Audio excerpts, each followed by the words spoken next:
Hello, and welcome to Goosepoop's Creator Coop. I am Shannon with Imaginative Media. Um, Jordan's little smile is cracking me up. And I'm joined by Jordan from Goosepoop Games, and we have the wonderful Travis and Seth from InteraxionGames with us tonight. Hey, everybody. So, yeah, I thought we'd start off right away and just give Travis and Seth a chance to introduce themselves. So, Travis, why don't you start us out? So I'm Travis with Interaction Games. As you said, we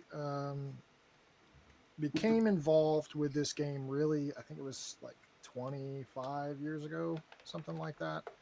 And had an opportunity that we were chatting and whatever, and we decided we were going to do this. And so, I'm retired military, work for NASA right now, and spend my time, any free time that I have from dealing with my kids, working on this stuff. So that's kind of who I am. Seth? Hi. Yeah, my name's Seth. Travis and I have been palling around since junior high. In our college days, we were able to come across this game that we're trying to bring across the finish line now. Uh, my full-time gig, I'm in the background investigation industry, and obviously, when you have a full-time gig, that eats up a lot of your time. And this is a passion project. We're just trying to Yeah. to grind this out and make it happen. And speaking of making it happen, today we're kind of we're gonna be all over the map as usual. You know how it is, but we're gonna kind of talk about production planning as a theme and kind of go back and forth a little bit on that. So I thought, Jordan, why don't you kind of like start us out with just that concept in general and your take on it with everything that you do over at Goosepoop. Oh, yeah. So production planning for me, that is so you have the game basically almost over the finish line, and then production starts happening where you think about oh, how should it look on the page? Who is printing this game? How is it getting into the hands of people? And so you're planning out where it's going to be distributed, what the art is going to look like. Because, I mean, we're assuming that we're making TTRPGs, so everything's mostly text based. Unless there's I never thought if there's like a image only TTRPG out there. That'd be cool. Listen, But we're like, what are we, like a minute in? We've already just introduced another game. Okay, I yeah, have too many on my plate right now that I'm working on. I yeah. cannot add another one. Image image Yeah. only RPGs. Somebody make it. Or else I will. And then Yeah. so yeah, you get the planning. How is it gonna look in the book? What size of book are you gonna do? Are you even gonna do a book? Is it gonna be digital only? How are people gonna get this book? Um Is it even a so many book? questions. Is it even a book? Is it just a single sheet of paper? Um, so many questions. But yeah, that's what I think about when I think of production. Is we're kind of just planning the production. So, but yeah, to get us started off asking questions, tell us a little bit about the game you're referring to. Uh, yeah. So it's a blended sci-fi fantasy narrative world. So it's got inspiration from like Shadowrun or riffs. There's elements of inspiration from GURPS that came out. I mean, we came involved in it like Seth and I said was about 25 years ago, something like that. But I think the original author started writing the game in like '88. Like Wow. the first words went down on page, and so The idea is, um, it's a game world where um, magic and cyber technology and aliens and monsters, all of these things kind of coexist um, in a world that allows, because of the way it's structured narratively, the game masters and the players can really pursue any kind of story that they want to tell within that world, and they've got a lot of elements to that. But the thing that I personally feel is the biggest value that this game produces is the idea that it, because of the way it's constructed mechanically, it basically maximizes player and game master agency. It's the idea of, we're going to remove any barrier to you being able to play the character that is exactly the character that you want to play and tell exactly the story that you want to be able to tell. And we try to find ways through the mechanics to enhance tone and enhance storytelling. And so when we got involved in it, it was a fluke by me. I happened to move in with the guy who was original author, and then like I got into it, and like I didn't want to play anything else ever again. And so that's kind of my take on it. Seth, how do you feel? What did I miss? No, I think I was going to probably bring up just a little bit more of the backstory here, just in case anybody's curious. Because we've alluded to this a couple of times now, that we're not the original creators of this game, right?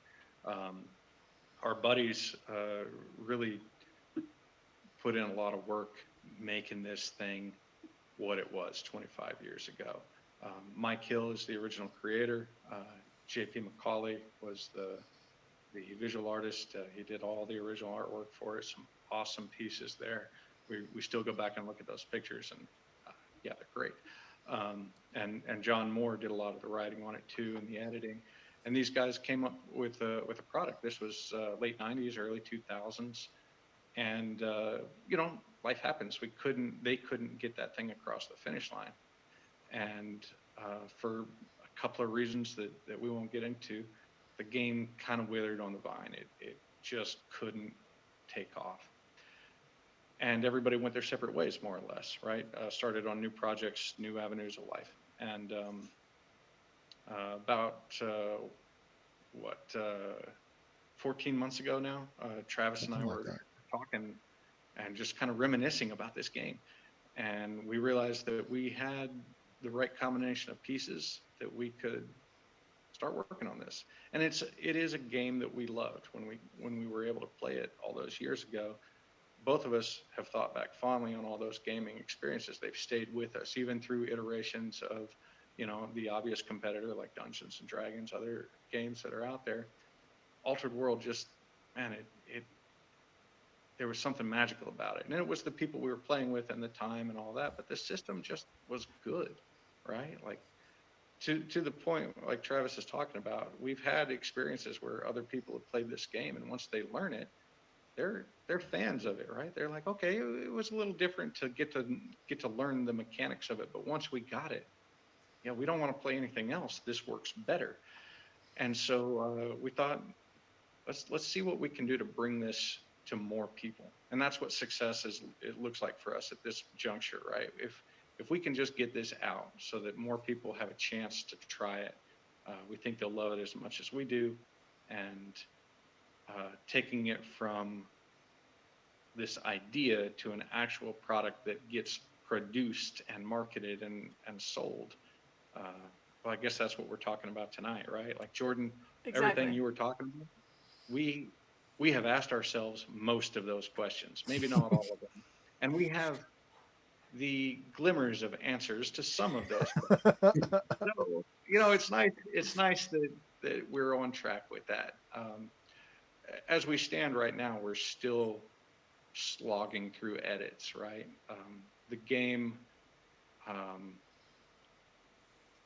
needed a little bit of help to get it ready to publish. So we're going through making final edits on this thing, and then yeah, we've already started thinking about what does layout look like. We've been lucky enough to work with some really talented artists we're happy to show off their work. If you check out our Instagram feed, you can see some of their work on there.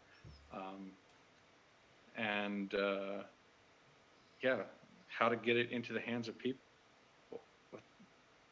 Yeah, so let's talk about that for a second. The getting it in the hands of people and that process of there's so many things in the process of okay, it's in my head and it's this, you know, mystical concept, you know, even if it's somebody else's idea, it doesn't matter, right? It's in your head and you're working it around and you're doing the things.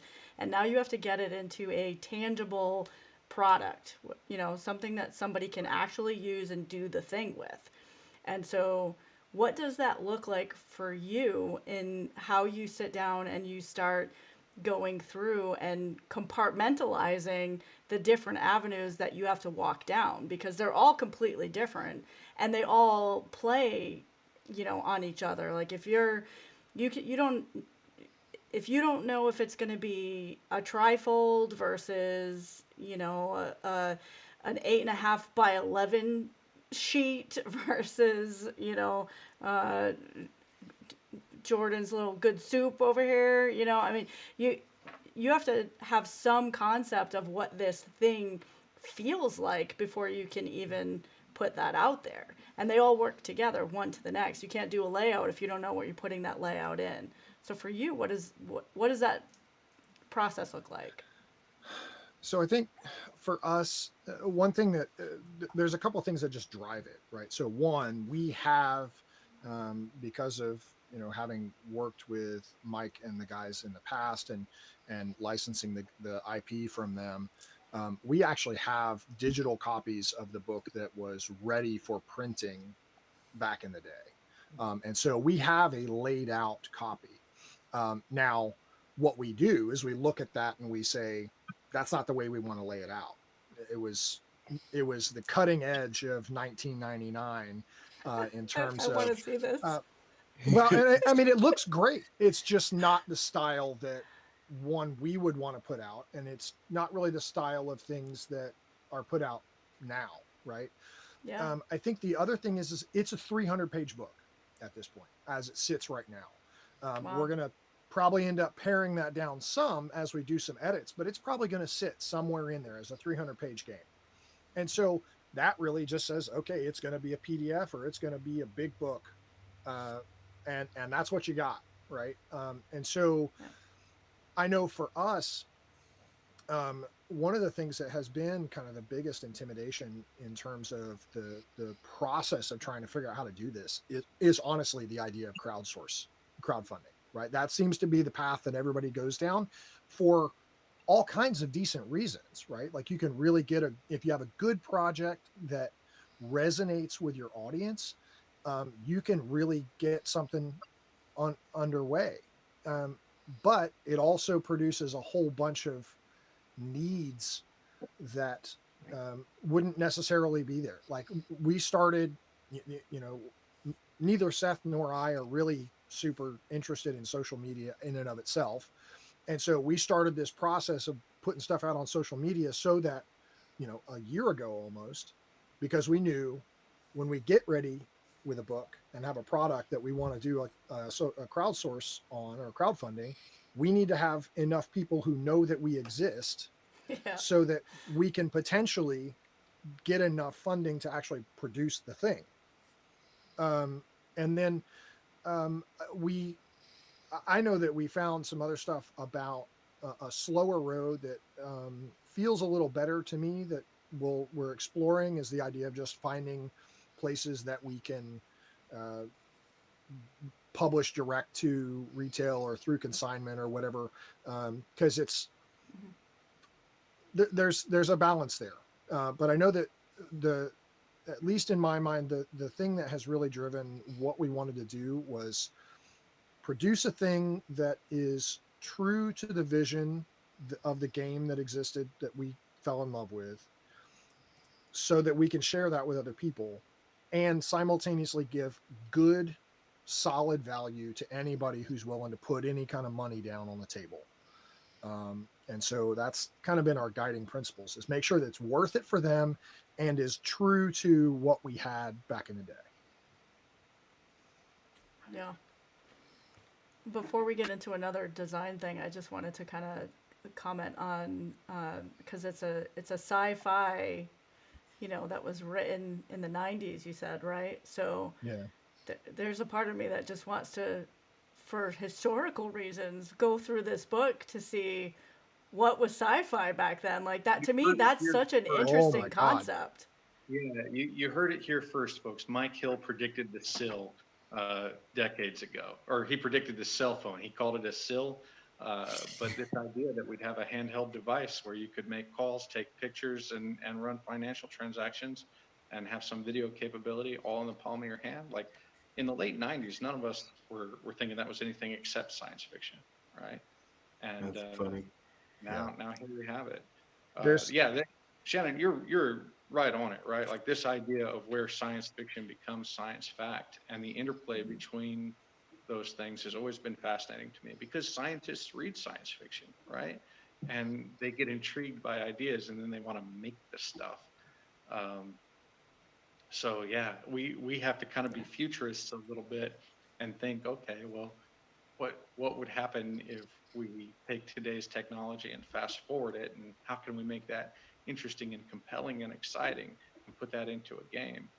Um, and we'll see if we can strike a chord, and maybe in another 25 years we'll look back and say, yeah, we got that right too.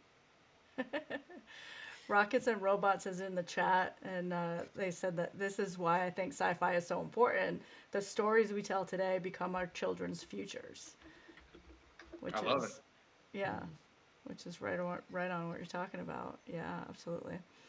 Uh, yeah. So, how does that affect your? Um, because you're not just dealing with the gameplay and all of that. Now you're having to, like you said, you're it's taking you a long time to edit because part of what you're doing is editing a historical book essentially to make it relevant for today. So how does that factor into the decisions that you're making? So right now the edits that we're focusing on primarily are the mechanics. There are some areas where the mechanics weren't necessarily consistent throughout the game, and we're really trying to smooth that out. I'll be the first to tell you this system is on the crunchier side of the spectrum, which is not for everybody. But for me, I love crunchy games. Anything like somewhere in the middle between D&D and like Rollmaster, like that's a little too far to the crunch side, but like I like a little bit of there was somebody on Threads, I can't remember who it was, but they described it as mechanics being either physics engines or fiction engines, and I love that description. I lean towards physics engines. I like rules that tell me how things work. So that's kind of where we've been focused. We're actually really pretty lucky. The narrative story, looking at it, um, even looking at it with kind of a jaundiced eye, um, there's not a whole lot that we're going to have to update. Really, the biggest thing that's interesting is the narrative storyline began in 2023, and that was the way it was written in 99, which seemed like an eternity away. But now there are things that, you know, been overtaken by events, and we need to update that a little bit. But by and large, we have benefit from the idea that because of the way that the narrative involves a time loop, essentially. And so we just have to update the stuff from 99 to 25. We update our narrative so that it starts there, and then everything past that really kind of falls into place, and it's just a matter of making sure that we've got good continuity, and that piece is there. Nice. Jordan, you had something you were going to say? Oh, I mean, there's a lot of questions I could say. Yeah, so I guess what was kind of the challenge of taking something that I guess was already made and refactoring it to like you're like, okay, this is something. Let's push this into production. What was the challenges, the big challenges that you kind of have faced or are facing? Well, I think in a word, editing, right? Like keeping in mind we're not quite to the production stage yet, right? That's Mm. on our horizon and it's getting closer and we're excited about it. But we haven't had to ask too many production questions because of that. You know, we're extremely lucky that we found this property that we really like and the original creators like us and trust us enough to have licensed it to us. And and we want to refine it. We've all talked and we all agree we're probably a little bit uh, better at writing than we all were 25 years ago. We've learned a few things, so no hard feelings That's about good. that. Yeah. Yeah, but we want to stay true to what the original game was supposed to be, and so when we work on this, we thread that needle, and we do it pretty well so far. Um, as far as production itself, you know, Travis and I kind of have this shorthand for knowing that some of these things are going to come up and we'll have some disagreements. You know, like the question is the book going to have a purple cover? Right, the book will have a purple cover, No. and we know Oh, the that gloves are off. Oh right. gosh. And so we have a partnership, right? And knowing how to respectfully disagree and get through the challenges when we both have strong opinions that don't line up in the moment, and how to give ground and compromise. Those moments have been really great, you know, because they strengthen a friendship for us. In the moment, they can be tough. I mean, there's been once or twice in the recent past. I think Travis, you'll remember, like Yeah. I almost had to take a knee and hang up the phone for a minute and catch my breath, but we got through it, you know. Yeah. Uh, And that was all my fault, to be honest. Like I just got too well, excited. yeah, yes, it was your fault, but There is no such thing as too excited. right. I'm just gonna And we shut that both down right now.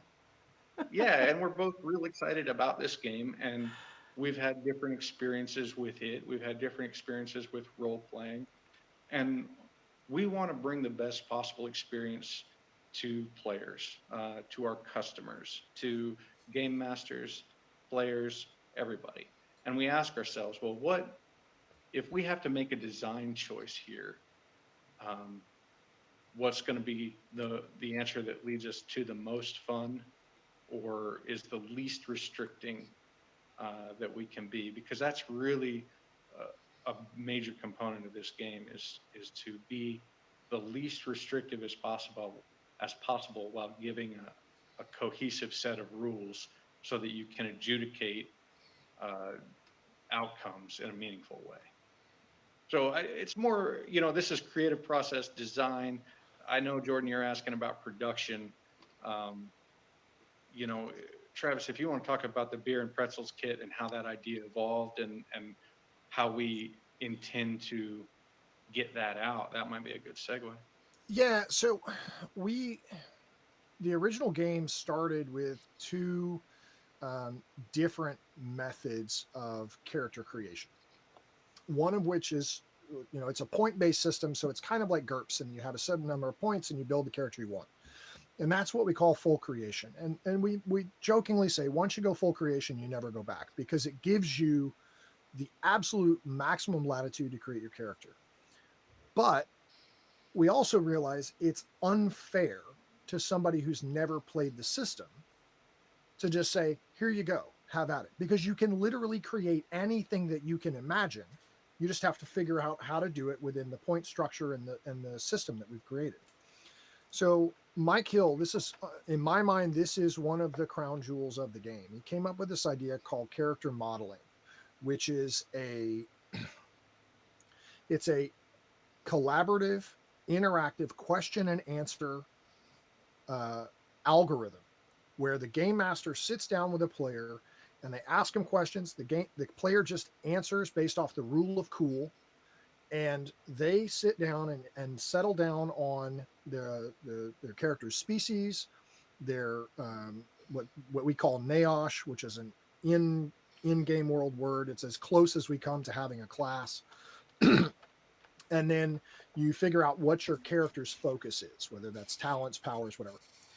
And so because there's two different systems, what we figured out was that it might be interesting to split that out so that you have a what we call altered world light, which is just the character modeling. So it's aimed at new players. There's a little bit of the menus so that you can know you have a campaign setting to play in and whatever. And then that would be released as a separate product. And the intent was, when we were still thinking primarily crowdsourcing, the idea was is that we would do crowdfunding, and if we were funded and if you pledged at a certain level, you immediately get this altered world light version, so that it's free, it's in your hands, it is a game, you can play it. And then from stepping back from that, we even then came to what Seth alluded to, what we call the beer and pretzels kit.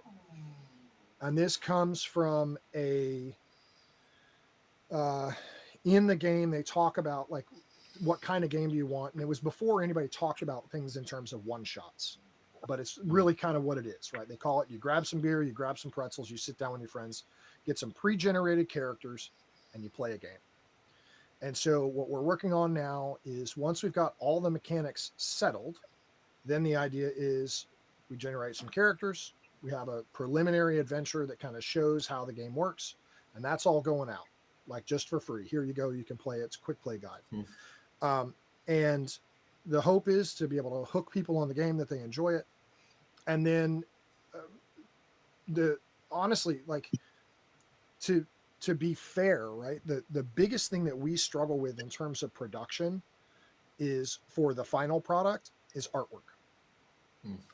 Because we've always been against the idea of monetizing any kind of generative AI. That's such a controversial issue in and of itself. Even if we didn't think it shouldn't be monetized, it's bad business, right? But then the other piece is, we have a 300-page book with arguably close to 200 original pieces of artwork, all of which were scanned on a state-of-the-art 1999 printer at 72 DPI, and they are completely unusable. And unfortunately, the originals were never preserved. And so we've got all this beautiful artwork that really captures this world from somebody who knew it really, really well and intimately. And so to pay an artist what they're worth, and know that I need that many pieces of artwork, I immediately start doing math, and I'm like, holy crap, how am I going to come up with $35,000 to pay an artist? It's just insane.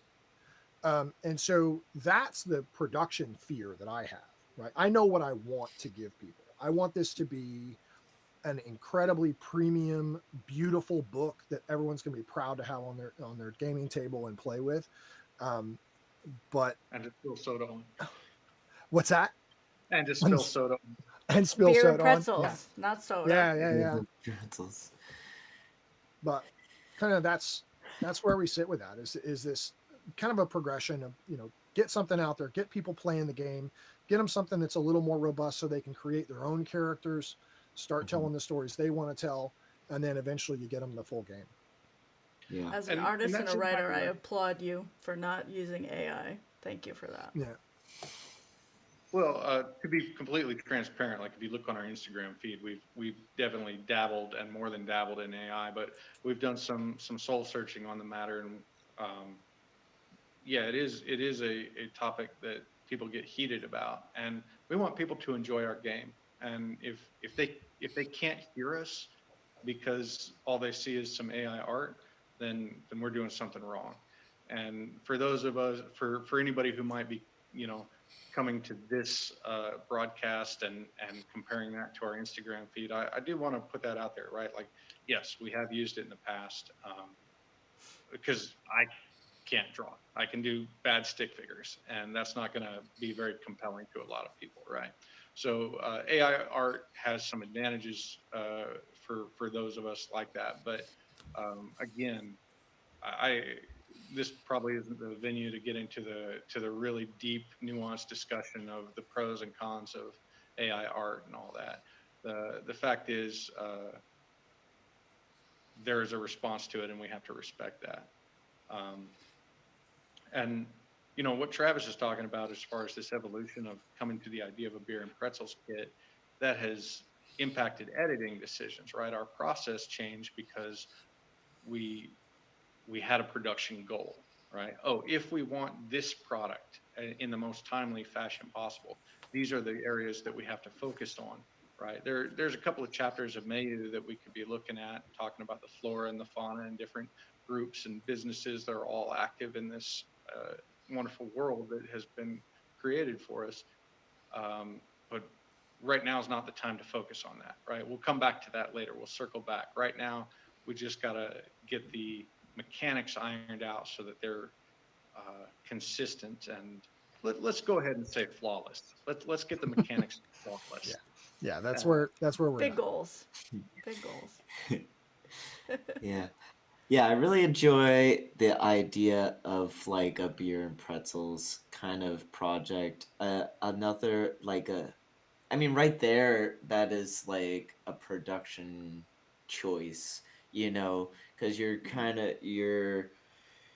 because the beer and pretzels is a great way to introduce people to the game and show that it exists and stuff. Like when I made the good soup, I mean, I didn't do any Kickstarter. I haven't done a Kickstarter yet, and I have 8 games out. Nice. And Nice. and it's just kind of like, yeah, nobody really knows me, so here's games, here's just Right. content.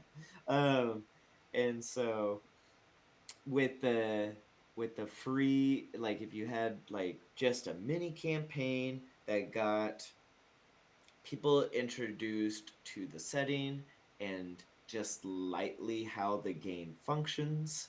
Not even needing, like you said, the player sheet is kind of robust, so maybe just like a small set, um, and then you have the little story, and then you just leave them on a cliffhanger, and Yeah. then you're like, you want the full thing? Well, there's Yeah. this thing coming up.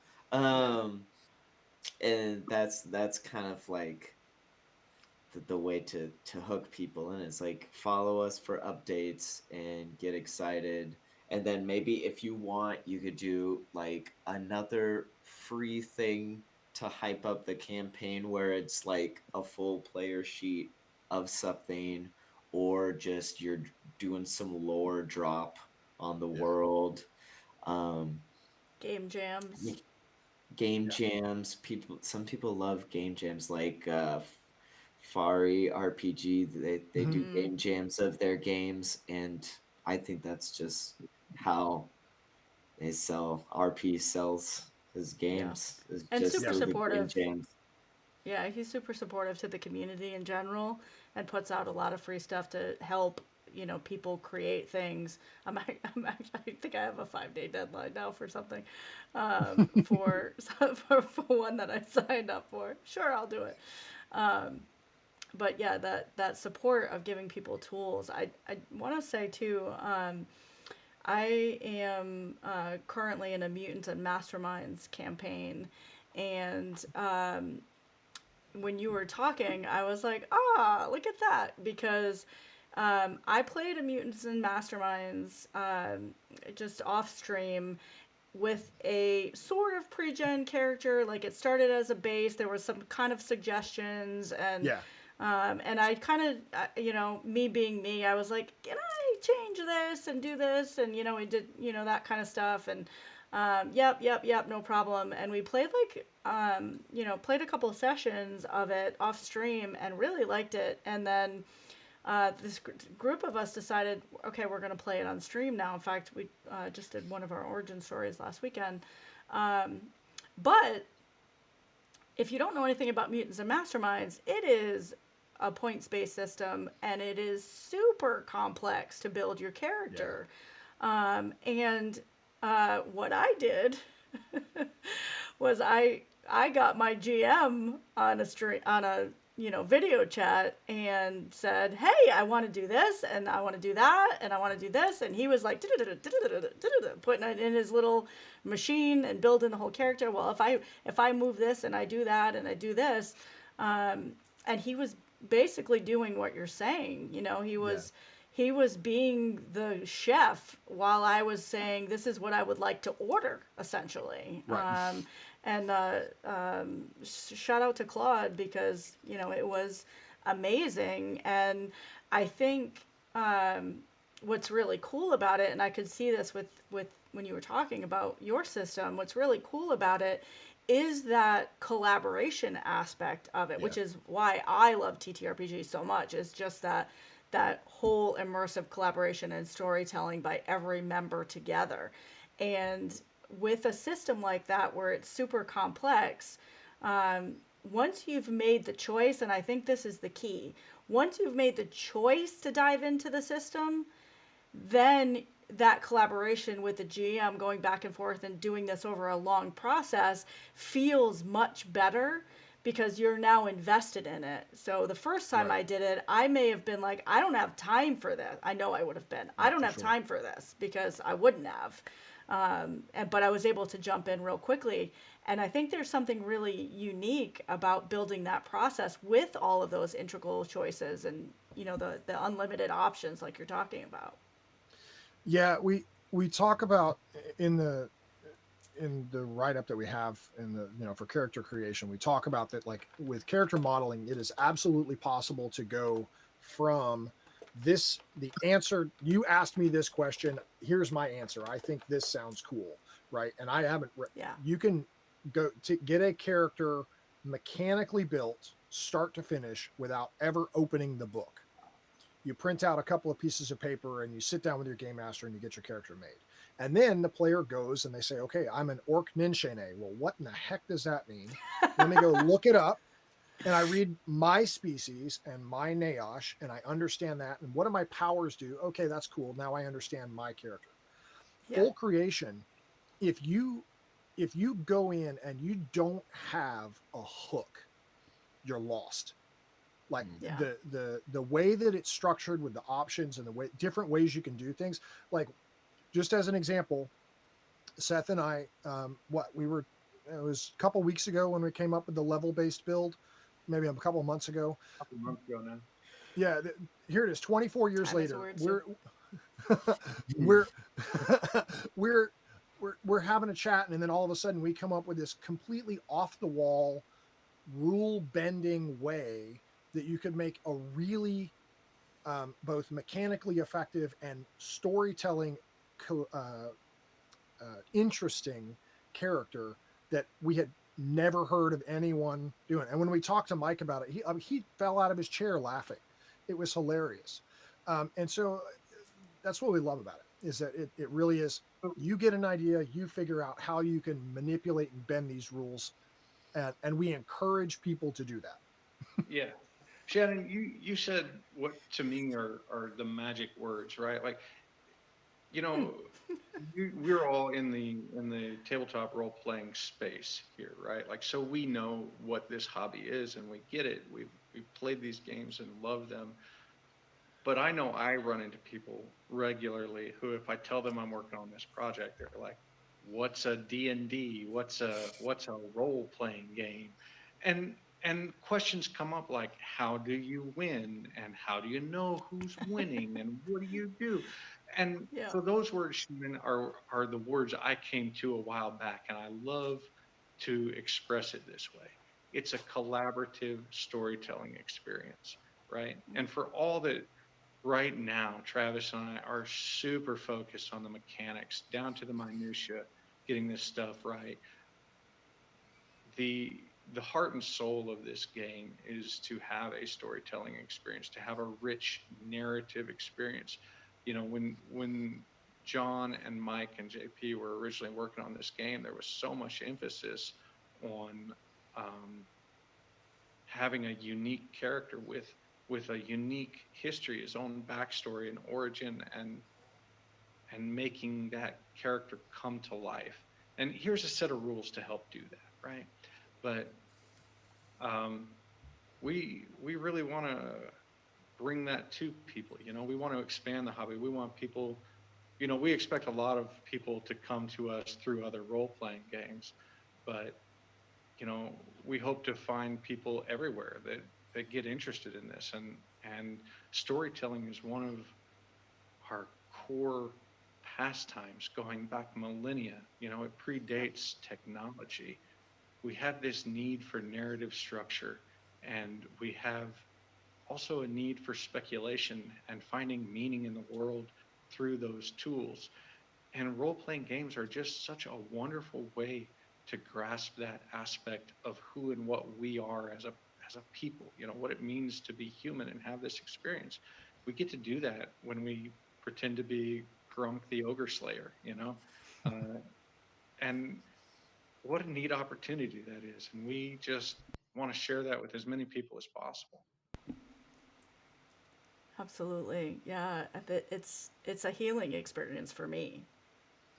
And that's for me the biggest part of doing this in whatever format, whether I'm playing with, some people down at my local game store, or I'm streaming it with what I call my professional crew, or whatever. I've talked my relatives into sitting around a table with me, and they have no idea what they're in for. Whatever the situation is, there's an there's that storytelling opens up that circle where everybody kind of lets their guard down a little bit, but they also get to be somebody else while they're doing it.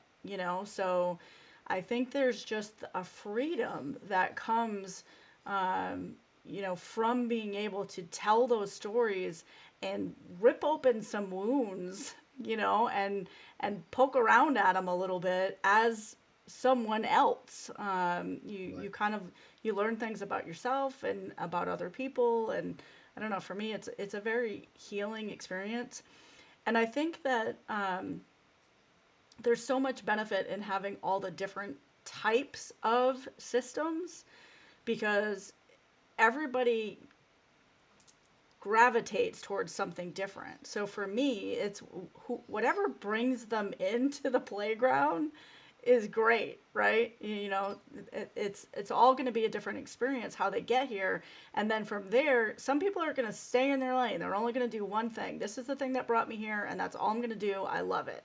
And other people are going to see something else, and then they're gonna switch and they're gonna play this thing over here for a little bit, and then they're gonna jump back over. I mean, the way I play probably would drive some people batty, because I'm learning a new system almost every week, because I'm saying yes more often than I should because I really enjoy what I do. So it's just they all have value, and I think the important thing is that when you're building something, you guys both are seeing something. You had a passion for this project 25 years ago, so much so that 25 years later, you're fighting over the color purple and bringing this thing to life, and that's everything, right? So if you're seeing that and you have that there's other people that are gonna be attracted to the same concept and the same store building system that you're doing, and gravitate towards that. So that brings us back to, I think, the production and the mechanics and the how do we get these things into place. And Jordan and I are constantly having the conversations about, how do we get more people to see this stuff? How do we do this in a way that actually supports us financially, and Yeah. and gets us to the place that we need to be, or that we want to be able to reach the people to do the things. Yeah. Yeah, what have I been contemplating about is how do I get more people just in the hobby, Yeah. Yeah. And it's kind of thinking, like, I made a post on Threads the other day. It's like, what ways are we um Oh yeah. I saw that. unknowingly, like, gatekeeping Yep. TTRPGs? It's like terminology is a big thing. Yep. Um but yeah, so in terms of like the game you're working on is like, um when you think about, it's like, how can we make, just like, even though it's a complicated system, how can we just ease the player into this kind of system, and just have it just a nice and gentle, just like, here's this. Uh, you're in like this little starting area. Maybe that's the beer and pretzels game, and then when you open up the door, there's the rest of the world that's going on and Yeah. stuff. Because when I personally hear it's like, oh, you have a character and you could do anything with that character. I'm like, oh geez, I don't Jordan know does No, for back what. up sure. 20 steps. I'm just like, oh. Overwhelm I'm just sets gonna in. be overwhelmed with so many choices. But I love Yeah.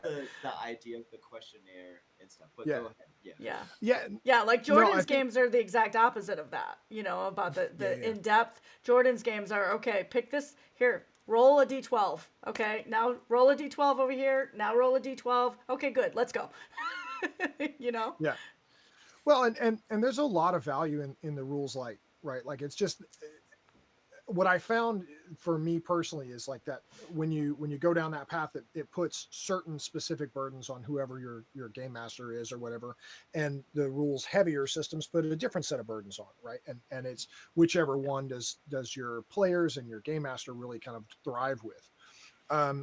For us, it is the beer and pretzels is really that piece of, here's this adventure that you can sit down. You don't have to know anything about the game world. You just say, hey, we'll give you a little description of what your character is, what they look like, here's some, play it how you want, and then you kind of work through it.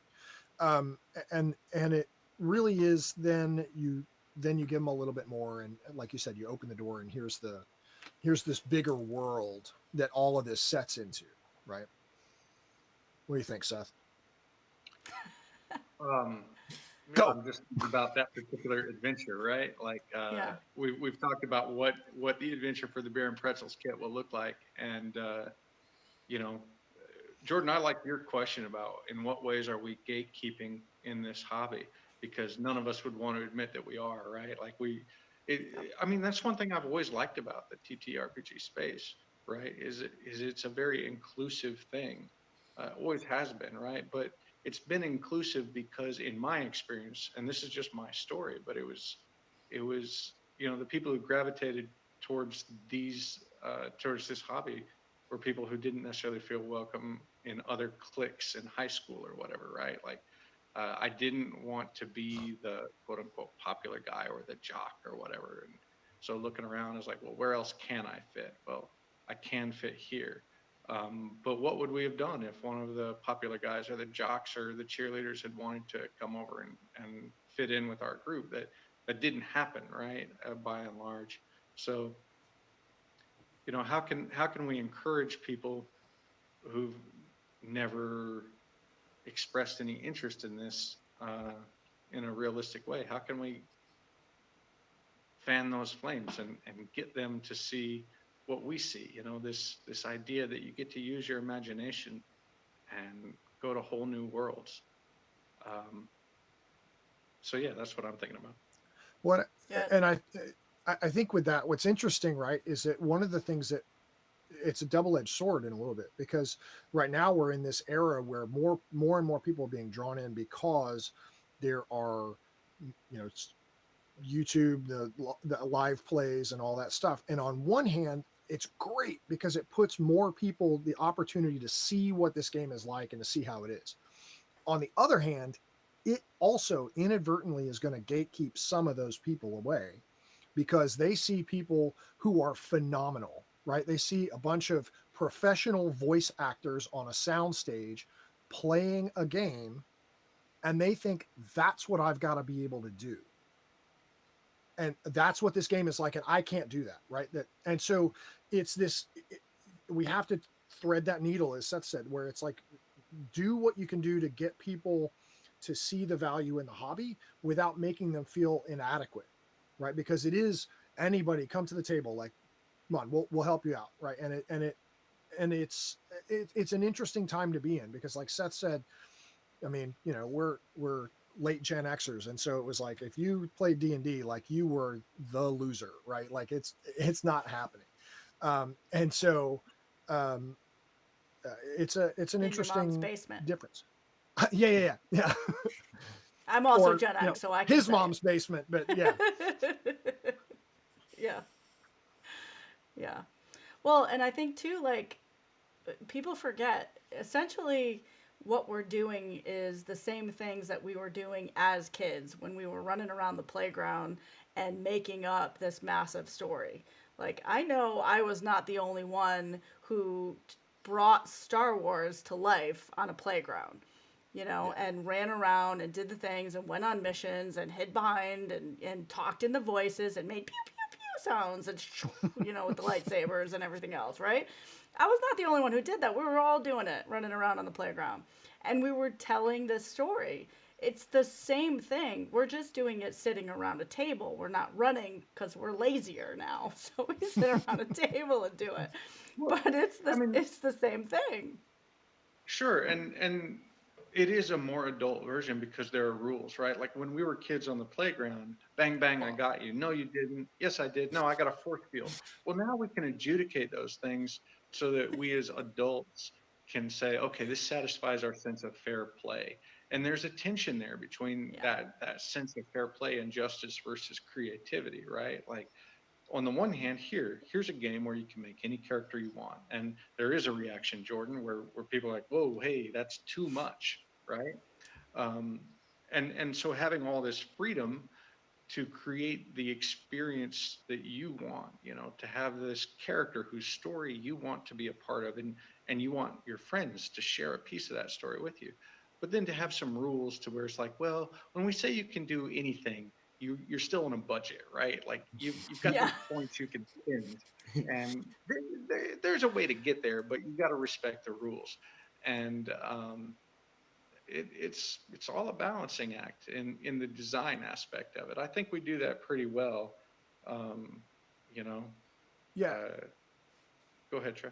Well, yeah, it's the difficulty of trying to figure out how do you know, because again, we lean on the physics engine side of the way the rules are written, right? But it's trying to strike that balance between giving enough realism that you can really dive in with it and get that sense of verisimilitude and just suspend your disbelief and be that other person in this other world.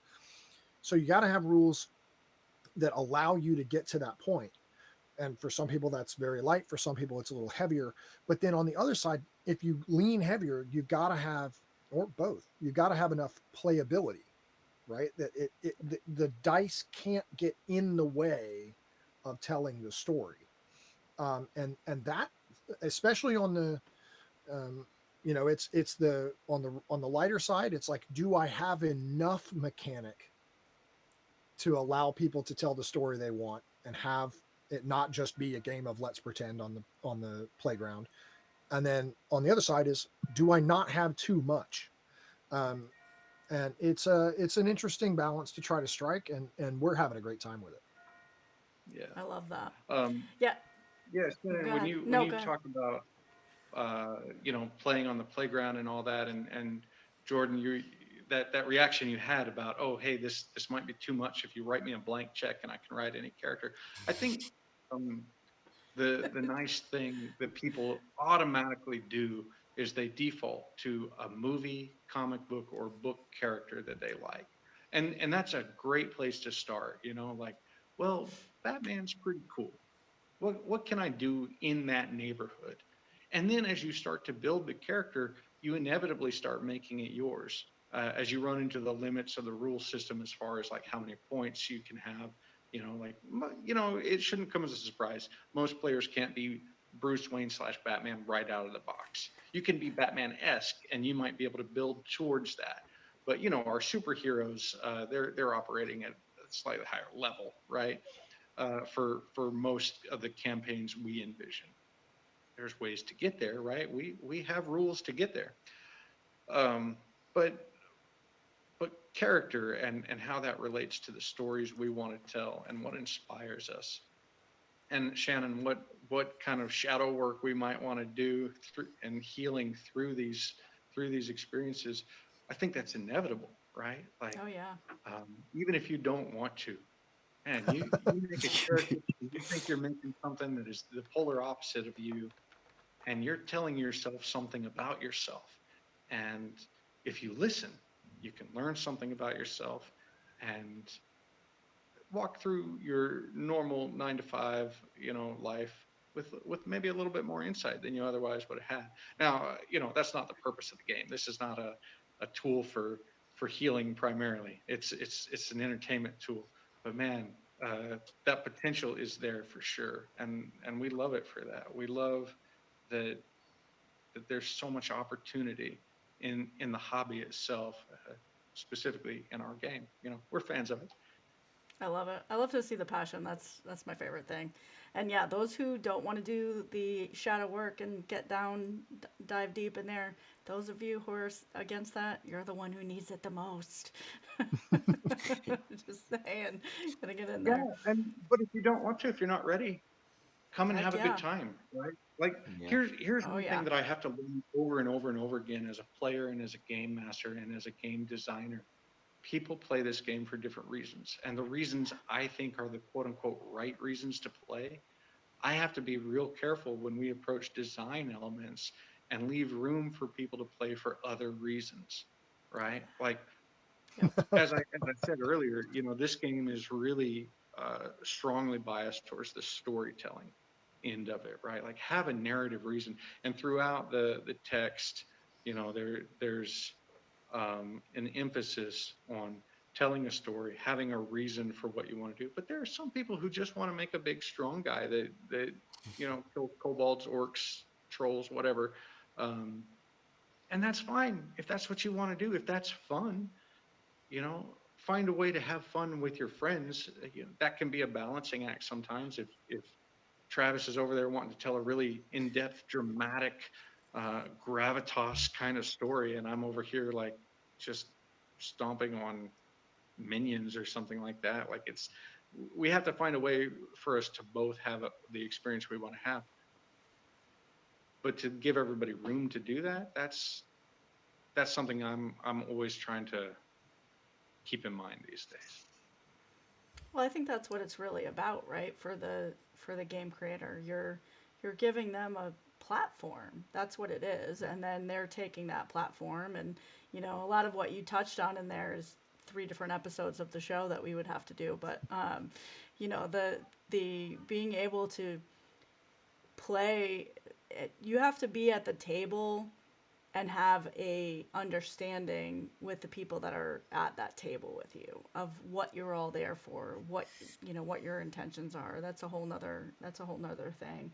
And what type of game that you want to play. And I think we're talking about the differences between the people who are going to spend 3 hours in the character creation menu, in Baldur's Gate versus the people who pick a character that's already, hey, I'm just going to play this assigned character right here that's already pre-gen. Like, what? Like, my brain is like, how are you doing that? Like, how are you not adjusting every last little thing when, you go in there just because you can, and making Yeah. it more yours. Like, I could create 8,000 characters and never play a game. I love the character creation concept and building these little, things that go out and have a life of their own, but there's some people that's their exact opposite of that. So as a game creator, yeah, Jordan is like, I am a goose and I am collecting ingredients for soup. It's like I Done. just want to play the game. But that goes Done. on that makes me like there's a quote that I've heard just like I misinterpreted, but I like my interpretation is your games are not just yours. Yeah. And Yeah. yeah, especially like going back on the production idea of it is like when you're making the game, you have to realize like people have their own lives that they have with them when they play this game. So their interpretation of the game is completely different than what you have of the game. I mean, as the designer, you can do your best to work to make it so the players kind of see what you envision is like the ideal way to play. But I mean, we're going to like the way I like making my games. My all my stuff is super open-ended, and there's not much descriptions on things. It's just roll tables. So because I just love seeing how people come up with what did they think of fairy dandruff? I don't know what it is. I mean, I have an idea of what it is, but I love just seeing how people interpret the game their way.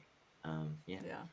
A good example of that is the first time I played Goosepoop. I did so on stream with a group of people who also had never played Goosepoop, and we all just, did the quick read through. And Goosepoop is a collaborative. It's a GM-less game, so we're all kind of telling the story. And again, it says on the thing, a wholesome story game. I'd like to remind the folks at home. And I played the stream and immediately got off the stream and went into Jordan's chat and went, "I'm so sorry. Did we ruin your game?" Because it was 100% not a wholesome story game of good soup. Not even remotely. It was amazing, Nice. and we all had a blast, and so did the audience, including Jordan. But it was, and we didn't even do the rules correctly in terms of, the way that the game intended for the soup. It is one way, and we all interpreted it a different way. And so we played that way that we interpreted.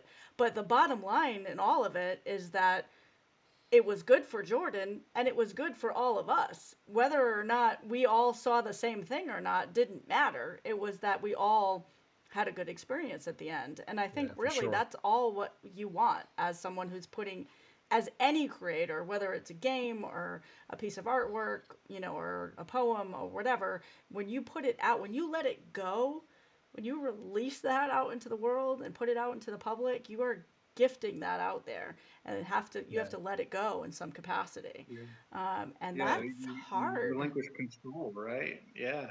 Yeah. Mm-hmm. Yeah, that's a difficult thing, Well, and that brings into the idea of how you're going to put that into the world. That gets more yeah. complicated because of that.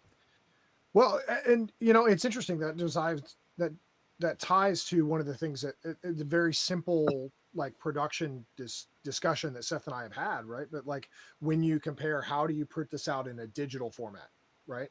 Do you put it out in you know, a DRM loaded document? Do you put it out in an app so I can now control and retcon stuff whenever I want? Or do I say, do we make the decision and say, you know what, maybe we'll lose a little bit of money. We'll do it a watermarked PDF so that nobody can resell it without permission. But if you want to print it out, you want to give it to your friends, like cool, more people are playing it. And it's, do you give more control to the players and allow them to do what they want, or do you try to hoard it and hold it to yourself? And so Yeah. it's Yeah. From an entrepreneurial perspective, I think we've decided that if you trust your customers and you trust your product, you'll get the results you're looking for, right? Um, you know, there are plenty of other products out there that have shown, hey, you can give something away for free and your customers will still support you if your product warrants it, you know.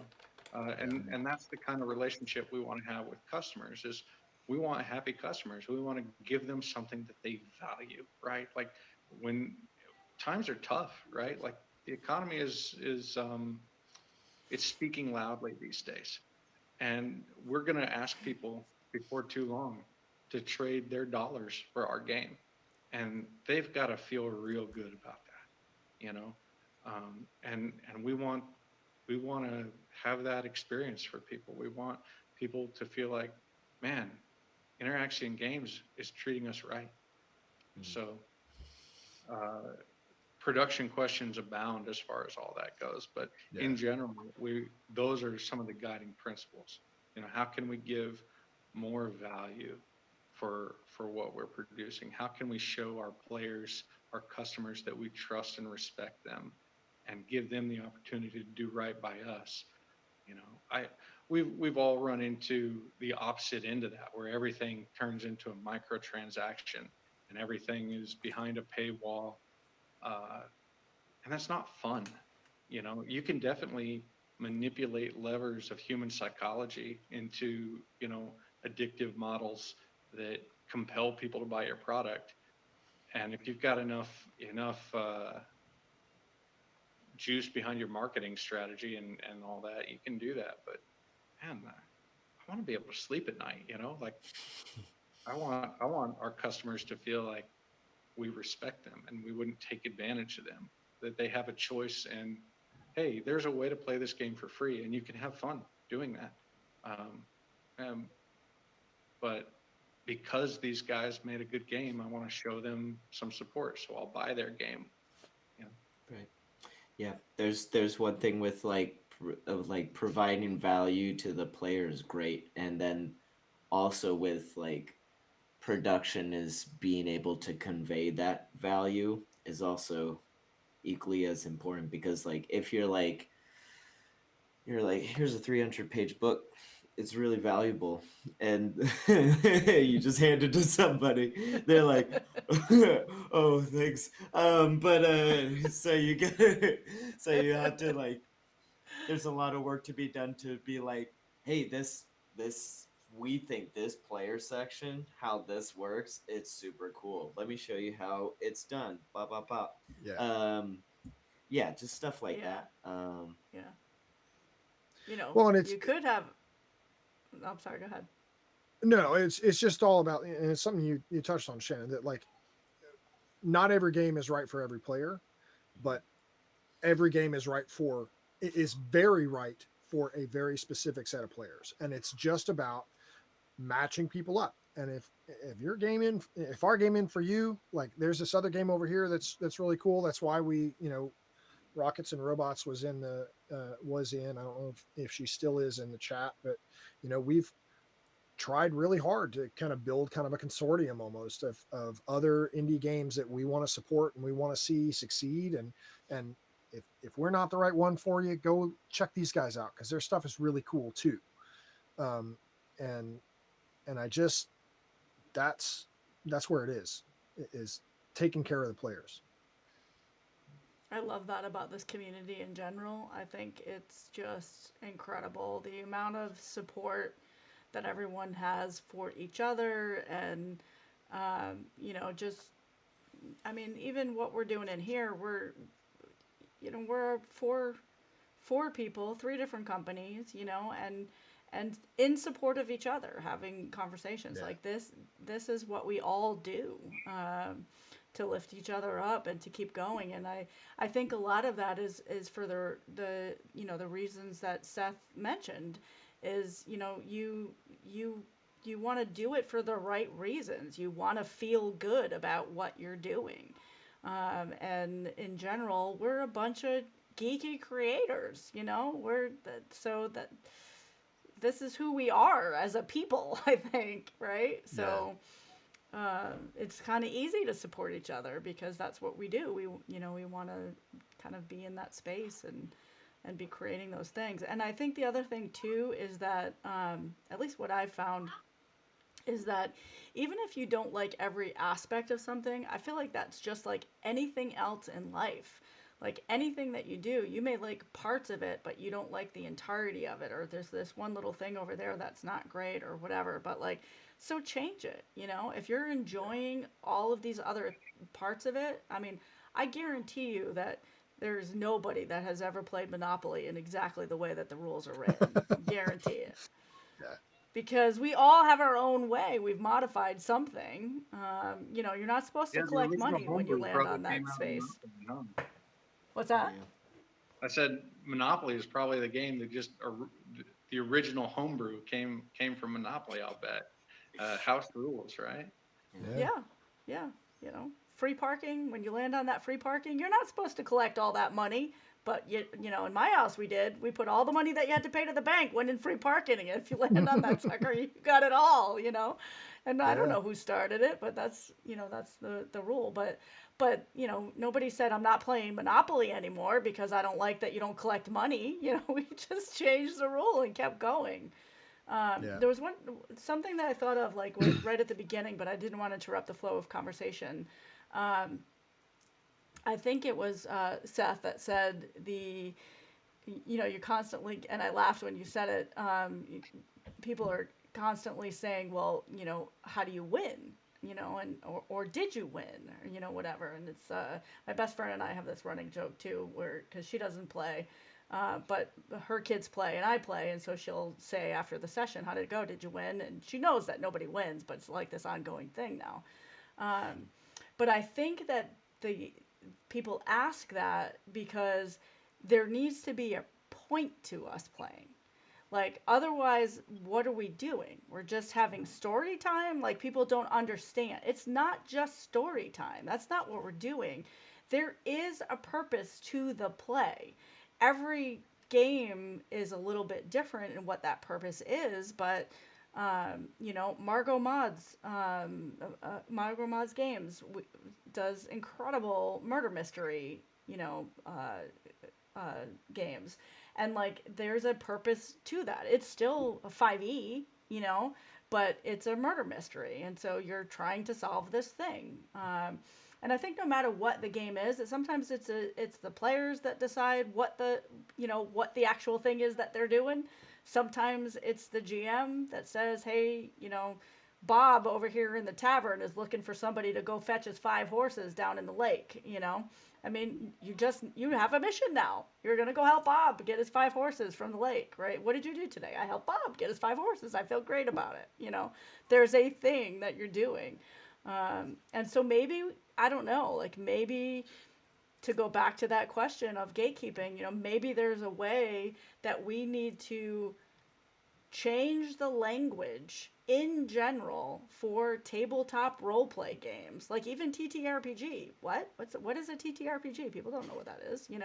So like, maybe there's a language that we have to change things to accommodate. This is what you're doing in these games. I don't know. Well, I, and I I think think there's something really to that, Shannon. Like, um, I'm thinking about soccer right now, and Americans Ugh. stereotypically have a distaste for soccer because you can have a result where neither team wins, right? You can end the game in a draw, and again, speaking in painting with a very broad brush, right? In America, we like to have a winner and a loser. We like to have an outcome where we can say, yes, there I won because X happened. And within a role-playing game, you can set win conditions for sure. But when people ask me these days, well, how do you know who's winning? The answer I have for them is like, you're winning if you're having a good time. If everybody's having 100%. fun, you're winning. And um, that is still an obstacle to overcome, though. People's very strong baked in desire to be able to win and have that mean something. If you have a game, the point is not playing, the point is winning, right? And I think that's part of why I like role playing games a lot, because in other games, board games, other dice games, I get real caught up in the winning and the losing of it all, and that becomes very meaningful to me. In other words, I'm a very sore loser, right? Um, and so, uh, in a role playing game, that can be subtracted, right? We can just focus on having a good time, and play for the sake of play really shines through for me, and so I Yeah. can enjoy that a lot. well, Yeah. and I think too, like I'm a little bit of a game theory nerd, right? So like to me, this is I think so much of the game world and really so much of the world is looked at through a finite game lens, right? There's a winner, there's a loser, it's all zero sum. If I get stuff, you don't have it, like whatever. Um, and that it can be hard for people to wrap their brain around an infinite game, right? That an infinite game is the point of the game is to play the game and to continue playing the game and having fun. And it's so, it, frankly, it's almost when like it's it's like you said, if you're having fun, you're winning, but it's that it doesn't have that kind of end state necessarily. The point of the game is to continue the game itself, and mentality shift, if you can get people to understand that, a lot of times it can seem to be a little easier to wrap their brain around it. But you have to do it without talking about infinite games and finite games, because then people are looking at you like you're got a horn growing out of your head. So Well, it's funny, you were just talking, and I was like, so give them something to win, but just have it be yeah. impossible. And then yeah. they, Like you and never by the get to try. time by the time they figure it out, they've already loved playing the game, that they get it and it doesn't matter anymore. So, Yeah. give them the carrot at the end of the stick, and then just be like, haha, there wasn't even a stick. Never mind a carrot, Yeah, Yeah. but I can understand where it's like people want. I mean, if we're playing the game to tell a story, we still want it like a story arc in a Sure. way. Mhm. So it's like you can't just have a game that just like keeps going up like Yeah, forever sure. and Sure. never Right. reach like a climax, Yeah. because yeah, then that's not really enjoyable. So I mean, but it's And like having plot points and that kind of thing. But like if you're a player and you don't know what's gonna happen, the enjoyment is just like there's something that could happen. I'll just play today. So Yeah. yeah. well, and that, maybe that's it right there, is that, we, all four of us sitting at this table right now, understand how to tell a story. So if you are someone who maybe doesn't understand how to tell a story from start to finish and what that looks like and how to weave it through, maybe that's overwhelming to you. And you don't realize that, coming into the game, you don't have to know all of those things, because there's other people at the table that do know how to do those things, or the game itself is going to lead you by taking you through a scenario, and bringing you through those plot points. But that might be it right there. It might just be so overwhelming to think, I don't know how to tell a story. What does that even look like? If it's just like a game of charades, like, I don't understand. Yeah. Yeah, my answer is come find out. We'd love to have you, like we're just glad you're here. Yeah. But And that's a hurdle, though. That's a yeah, not Yeah. there's more people than not are saying, why am I doing that? I'm giving up something that I know versus something that I have no idea what it is, and I don't understand it. It doesn't sound like something that I want to go do. So it has to still sound like something that they are at least interested in order for them to make that leap to jump over into that space. And Yeah. I'm not saying this directed at your game. I'm saying this is Yeah. directed at all the people in my life who won't play a game with me because they don't understand how it goes. I haven't mastered this either. So this is me thinking out loud. you know, it's, what does that look like? And that Yeah. factors into what we're talking about. How do we go to print when as a person who is selling a product, you have to put on this product words in a very tiny space that will say, oh, heck yeah, that looks amazing. I want to play it and give you my money. Yeah. That's a lot. yeah, yeah. No pressure, right? Yeah, Yeah. exactly. Well, I Yeah. mean, like a lot of that, I try to accomplish some kind of like outsider players, like new to the hobby or just interested, like the way I word things on the cover of Good Soup. It says wholesome story game, does not say role playing game. I mean, on the Yeah. back, if you turn it over, it says enjoy a role playing game where you play as animals, blah, blah, blah. But on the very front cover, it says it's a game and you're gonna tell a story. Um, and and Well, it doesn't even that say that.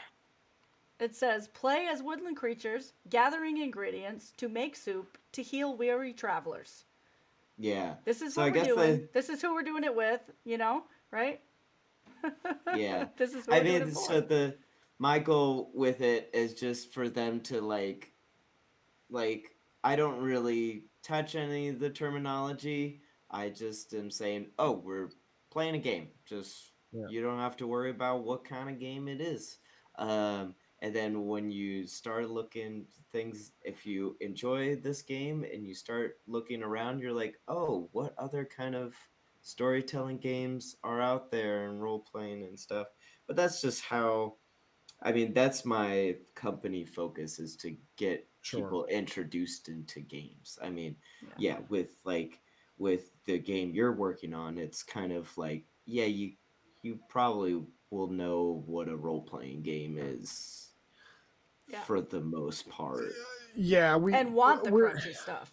Yeah, it's like you want Yeah. this book, yeah. well, yeah. I mean, and that's going into like every single time that we go through and we're doing our, we're in the uh, kind of knockdown drag out phase of editing some of these things where we're fighting each other over it a little bit, but it's a thing where every single time we come into it, it's okay, well, what is the expectation of a Mhm. player coming to this ability from D&D, right? This is what they know. They see this. What are they going to think it's going to do? And there are times where we're like, this subverts the expectation, and we're okay with that, but we need to make sure that we convey that to the player, because this is not what they think it is. Um, there was something just the other day that it was yeah. There was something just the other day where it was like, we thought, oh yeah, somebody's going to look at this and they're going to think it's this thing from D&D, and they're like, oh no, that's not going to work out very well for you at all if you try and do that in the game. Yeah. So yeah, it's fun. Yeah, but like the way you're explaining it, it's like, yeah, you already know your audience Yeah, for is sure. D&D players, whereas like I know my audience is not players. So Yeah, it's like yeah. people who haven't played a game before. Well, So or it's just like, or is interested. Like for example, I have had someone that came up to the booth and they're like, "Oh, my growing up, my brothers never let me play D&D because they said it wasn't for girls." And so I was like, you Never should ends. play this game and don't listen to people. And yeah, and so yeah, they were super excited and got good soup. And it's just one of those things where it's like, yeah, that it's just different audiences. But yeah, as long as you when you're making your game, it like each stage of the production is just like, okay, who is the audience yeah, for this? When I'm Yeah. marketing, who am I gearing towards? Where, because like if my audience is previous like or current D&D players, I'm going to go into all the D&D communities or whatever and be like, hey, I got this really cool system that you may like. It's similar maybe, or it's a refreshing look on yeah, these kind of battle mechanics or whatever you got, yeah, similar to GURPS. And yeah, you can make the pitch, but yeah. yeah, for sure. Yeah. No, no, you're doing great. Keep going. Yeah, you want me to write it down? I'll write it down for you. Yeah. Well, I mean, no, the pitch is important, right? Like for your game in particular, because you're coming to somebody, your customer is somebody who has no experience in the hobby at all. Like your pitch has got to be tight, like you've got on that front cover. It's, it gives you very clear expectations of what the game is and what it's supposed to be, and then as you get somebody into it, then they're like, oh, there's all the other things that it can be beyond just the little marketing line that gets my attention, right? And that really is it's a key thing, and it's something we struggle with, right? Because there's so much in the game that it becomes very difficult to say, okay, I've got 30 seconds to tell you how awesome this game is. And it's like, wait, hang on, I got like a 3-page dissertation that I need to work through so that you understand what's going on, so I can have a conversation with you about how cool the game is. And we have to, you know, work hard against that, because you've got to really give people the meat of like, this is what it Yeah. is. Right. Yeah. I mean there's some like within the game, there's some parts of it that I don't tell people up front that I think are what actually makes the game enjoyable.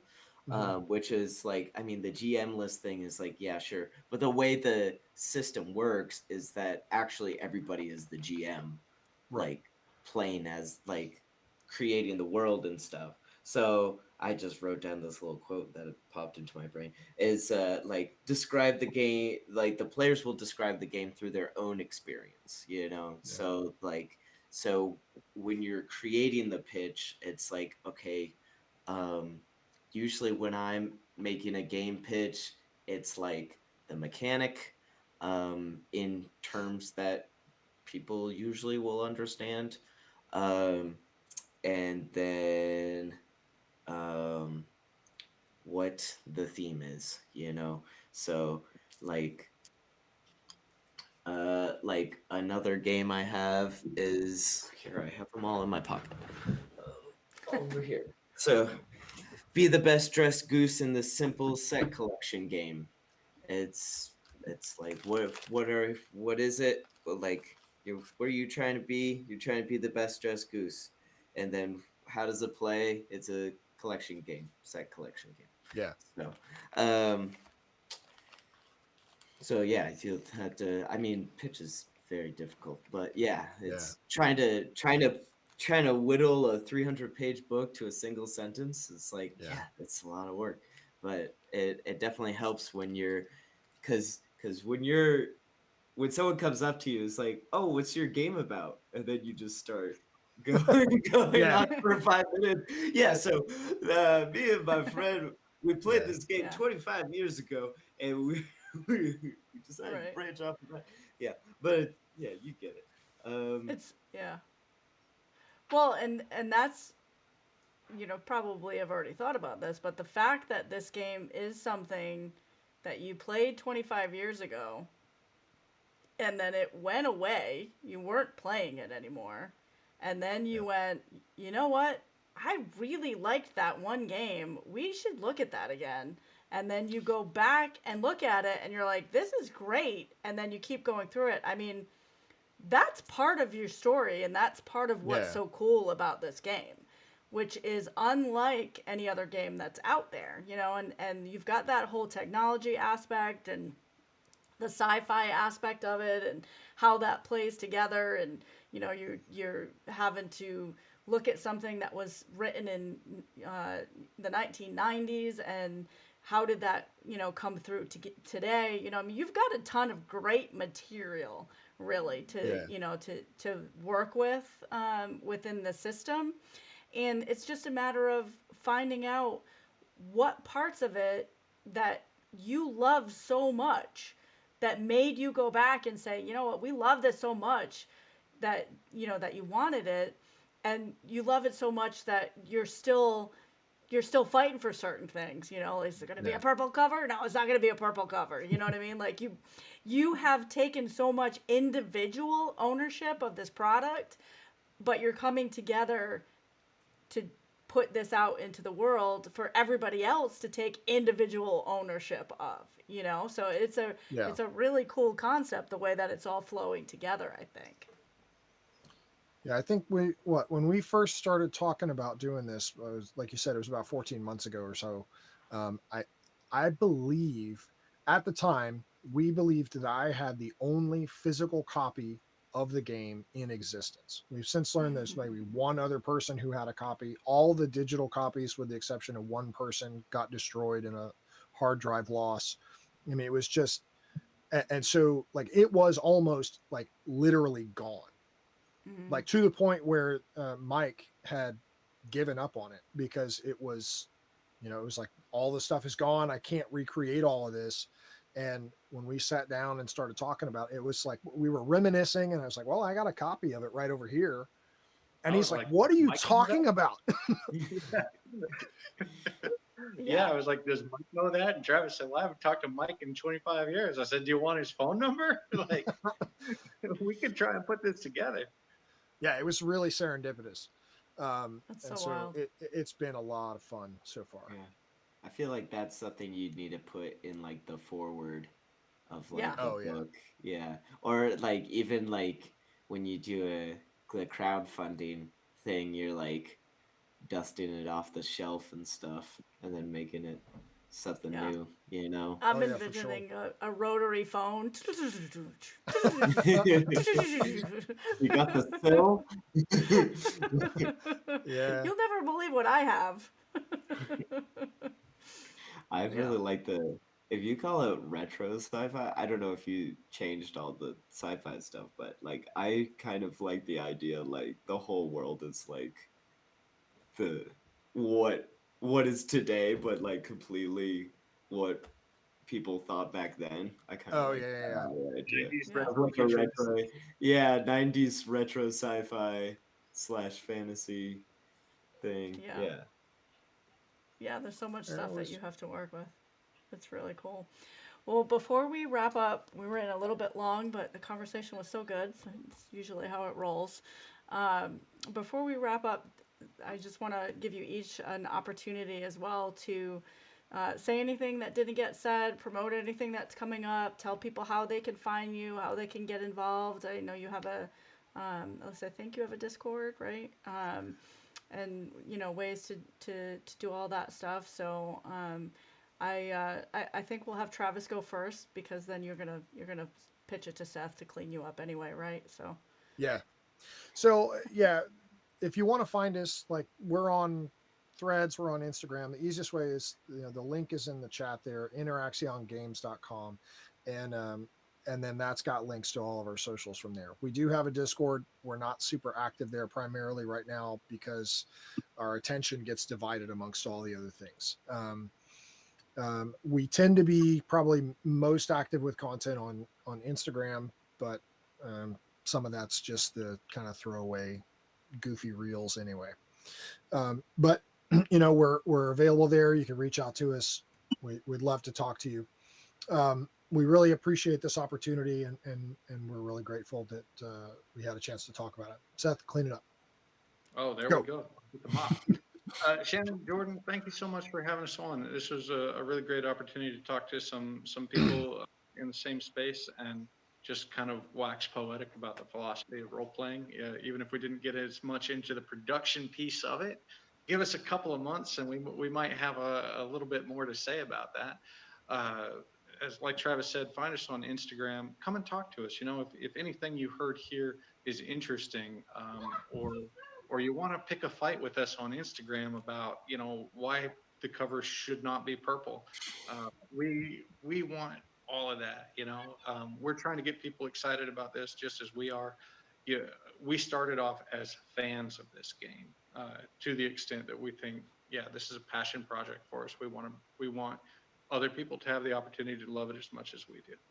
Uh, and I think that'll wrap me up. Cool. I think that's your tagline right there. We want to give people the opportunity to love it as much as we do. Yeah. Yeah. Yeah. I mean, that's really what it's all about. Yeah. Jordan, would you like to tell people how they can find you or anything else you Oh, want to add yeah. to wrap up anything? Yeah, you can find me at goosepoopgames.com or on all the socials at goosepoop207.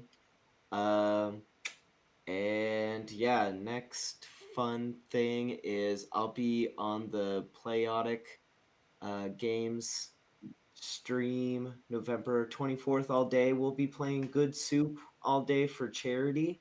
So we'll hopefully raise funds. I say hopefully because I'm trying to work with my local shelter and food place to donate funds for them because Maine gets really cold in the winter. And then if not, we'll be working with Extra Life and raise funds for Extra Life and children's hospitals and stuff. So, but no matter what, we're gonna be playing Good Soup all day, eating a bunch of soup all day.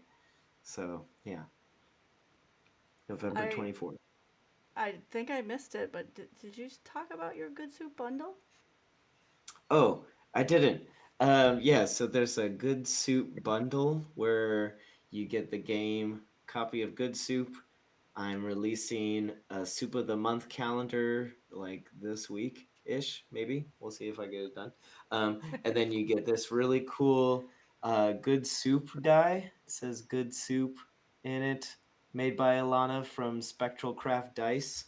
And then a custom engraved wooden spoon that says Good Soup on it. So a lot of soup themed things. Nice. Cute little Christmas and holiday gifts and all the things Yeah. and whatever. Yeah, all the different celebrations. You were gonna say something, Travis? I didn't mean to cut you off. No. Okay. Um, cool. So yeah, and then we also have Creator Spotlight coming up. We have a couple of them this month, so you can check our scheduling for who's coming up and everything. I think we have Mr. Dandy and Mika, maybe, I believe, tomorrow. I should be more prepared. It's not like it's my channel or anything.